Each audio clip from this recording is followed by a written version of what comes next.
Good morning. Good morning. It's 3 o'clock a.m. I'm on my way to the gym right now. My place of fortress of solitude, as Superman would call it. No, it's just a way to keep me in line. It's a way to keep me disciplined. It's a way to keep my body motivated. It's a way to keep my mind motivated, tie them both together and say, hey, we got a mission that we have to accomplish. I was having a conversation with somebody about writing things down. And here's the tendency that we all have, is we have the tendency to take on all these tasks in life, besides the ones that we are naturally installed with, which is a habit of we need to eat, we need to drink, we need to make sure we get proper rest, we need to make sure that we get proper exercise. But I'm saying outside of that, all the different tasks, and we run around, we treat our brain as if it's this computer that has the ability to write down and keep everything in order. It's a huge mistake.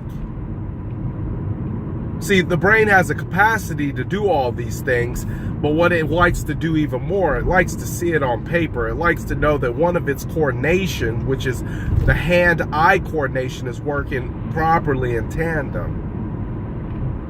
See, we wonder why we only get 5% of the things that we were supposed to do done, is because we're trying to remember the other 95% in our memory, and it shuts down. It feels like if it was serious enough and you felt strong enough about it, you would write it down. Hence why they say you should write your goals down. Because something happens when your hand hits the paper and your eye makes contact with what you're writing and you're reading it, that tells your subconscious mind, this is what we need to do. This is serious business.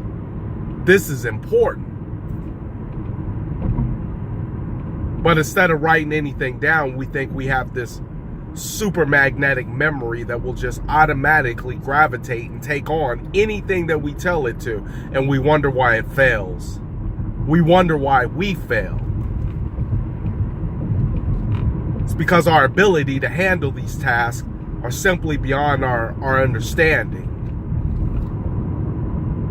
So I said, you know what? While I was having this conversation, I said, I'm actually a victim of doing that sometimes.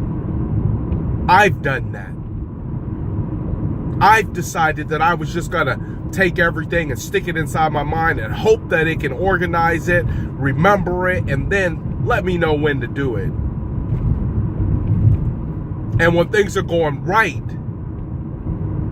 that's when you have even more of a tendency to fall off of those habits that are monumental to establishing the right way of doing things. Yeah, even when you're doing right, when things are going good, yeah, that's the time when we start thinking that we don't need those same habits that got us to where we need to be at. If you have something that you need to do, my suggestion is write it down. If you have something that you want to do and somewhere you want to be, write it down. If you don't write it down, I have to assume it's not important. You're telling your mind it's not important. You're telling your subconscious it's not important. If you can't take a couple minutes to write down what it is that you need to do today, if you can't take a couple minutes to write down what it is you need to do for your life, if you can't take a couple minutes to write down what it is that you see in your life, it won't happen. You need to write it down. Because that's how you get results. That's how you make it happen. By simply writing it down.